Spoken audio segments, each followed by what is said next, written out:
So we do have a few minutes for comments, questions. Anybody? Sure, use the microphone. Oh, because we're recording, yeah. I'm Michael Jensen, now with Westchester Publishing Services, but in times past with the National Academies Press, publisher for the National Academy of Engineering and National Academy of Sciences, Institute of Medicine, National Research Council. Back then, in the 2000s, we had a period where PDFs were not available to the world at large. They were only for sale, except for the developing world. And we used a free, I think it's called geocode or geoinfo or something like that, to identify the developing countries and provide access to the reports of the National Academies in PDF form for free, provided that after that they told us something about what they were doing. And what that meant was that we got feedback from the people who were reading this material, which we could then share with the committees or the divisions within the institution to get generalized support for what we were doing at the press, but also a sense that there were larger issues at stake. It wasn't just U.S. policy that was being affected, that that the wetlands researcher in Côte d'Ivoire now had some information they didn't have before. So I'm wondering if you have feedback mechanisms built in so that you can get that person to person or person to institution feedback, because it was generally celebrated at the academies. Once a month, our customer service reps would gather together a bunch of representative commentary and send it to the various places, and it created a sense of good feeling. Is that something that is part of INASP or could be part of the dynamic, so that you can be sharing this impact, the personal impact that having access to scientific content can have?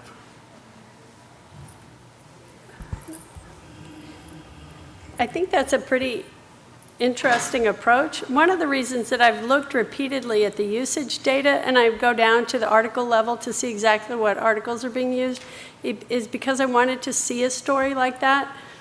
And I haven't. I cannot put together a story that says there is cause and effect.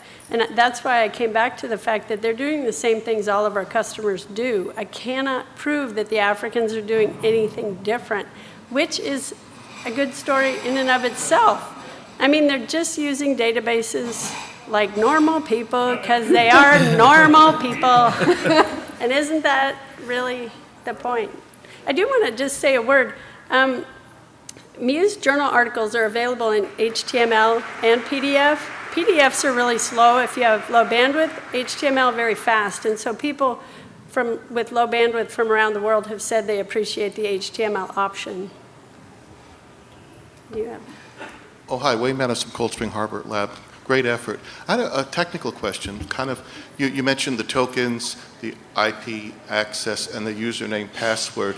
How does it work? And I mean, does username password, is that something that everybody on the campus gets? Is it like one at a time, or is IP access an alternative? Or the token is probably the best way to get the most students using it?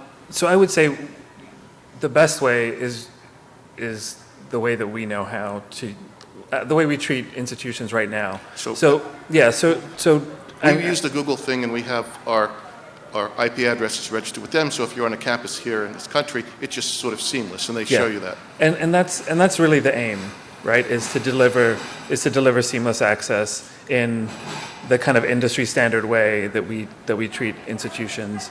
The instant need for content. Yeah, and the access initiatives do vary in the way that they provide content.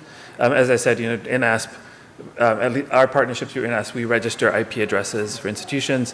INASP receives the IP addresses. They have a portal that institutions in emerging economies can go to, enter information, update IP addresses, and that generates an email that comes to us. We set up access via that IP address. We verify the information on our end too, and then we set up access. Other access initiatives don't necessarily work that way. So some of them have username and password authentication. Some of them have username and password, like one username and password account for a whole university, which tends to be a major constraint. A single user access. Yeah. Yeah.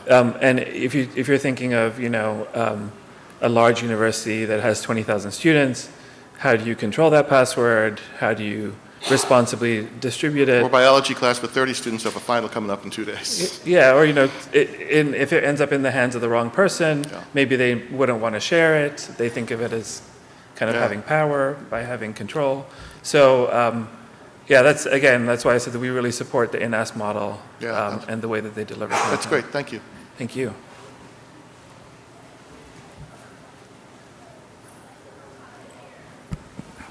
I think we have reached the end of our slot. And isn't it 2:30 where they're... 15.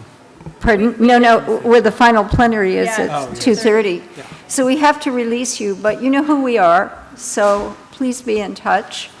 And go forth and do what Ann told you to do. Thank you.